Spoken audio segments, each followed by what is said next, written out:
नमस्कार मंडळी, Monika's corner मराठीमध्ये तुमचं स्वागत आहे. खूप पद्धतीनं मटकी किंवा मोड आलेली मटकी तुम्ही खाल्ली असेल, पण आजची जी पद्धत आहे ना ती खूप हटकी आहे आणि घरातल्या न खाणाऱ्यांना सुद्धा मोड आलेली मटकी आवडेल याची गॅरंटी आहे. आपल्याला माहिती आहे मोड आलेलं कडधान्य आपल्या शरीरासाठी किती फायदेशीर आहे. त्यामुळे आमच्या घरी तरी आठवड्यातून कमीत कमी 4 वेळेस मोड आलेले मूग मटकी हे खाण्याची पद्धत आहे किंवा मी ती ठेवलेली आहे. त्यामुळे मस्त आज सकाळी नाश्त्याला मोडाच्या मटकीचा मी हा पदार्थ करणार आहे. आणि हो, त्यासाठी बाजारात आलेली कच्ची कैरीसुद्धा आपल्याला लागणार आहे.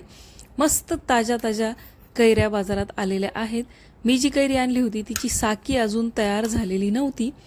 मस्त कैरीची मधली कोय काढली आणि अर्धी कैरी या प्रकारे आपल्याला बारीक तुकड्यांमध्ये चिरून घ्यायची आहे. स्वच्छ धुवून घ्यायची आणि बारीक तुकड्यांमध्ये कापून घ्यायची आहे. तुम्हाला हवं असेल तर तुम्ही कैरीच्या साली जे सालपट आहे वरचं आपल्या कच्च्या कैरीचं ते काढू शकता, पण मला त्याची गरज वाटत नाही. त्यामुळे मी कैरी अगदी बारीक चिरून घेतलेली आहे. तुम्ही बघू शकता मस्त आपली कैरी चिरून तयार आहे आणि मटकीला मोडसुद्धा आणलेले आहेत. मग एका मोठ्या बाउलमध्ये घ्यायचे आहे 2 ते 3 वाट्या मुरमुरे. तुम्ही इथं हळद मीठ लावलेला चिवडा घेतला तरी चालेल. मुरमुरे घेतलेले आहे, त्यामध्ये घातलेले आहे 1 वाटी मटकी, मीडियम साईजचा अगदी बारीक चिरलेला कांदा, मीडियम साईजचा बारीक चिरलेला टोमॅटो, अर्धी बारीक चिरलेली कैरी, सोबतच लाल तिखट, चवीनुसार मीठ घालायचं आहे. चाट मसाला घातलेला आहे मी इथं, तुम्ही बघू शकता. आणखी तुम्हाला आवडत असेल तर लाल तिखटाचं तुम्ही थोडंसं प्रमाण वाढवूसुद्धा शकता. बारीक शेव घातलेली आहे.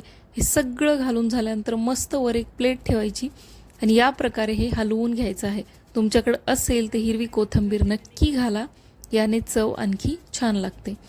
तुम्ही बघू शकता मस्त सुरेख अशी कैरी आणि मटकीची भेळ बनून तयार होते.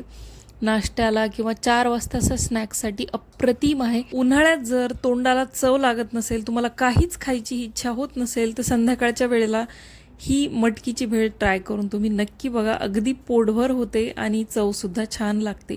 लिंबू वापरलेलं नाही, कैरी वापरलेली आहे, त्यामुळे अप्रतिम चव लागते. कच्च्या कैऱ्या बाजारात आहेत, तोपर्यंत ही मटकीची भेळ तुम्ही ट्राय करून नक्की बघा. तुम्ही अशी भेळ बनवता का हे मला कमेंट्स करून नक्की सांगा.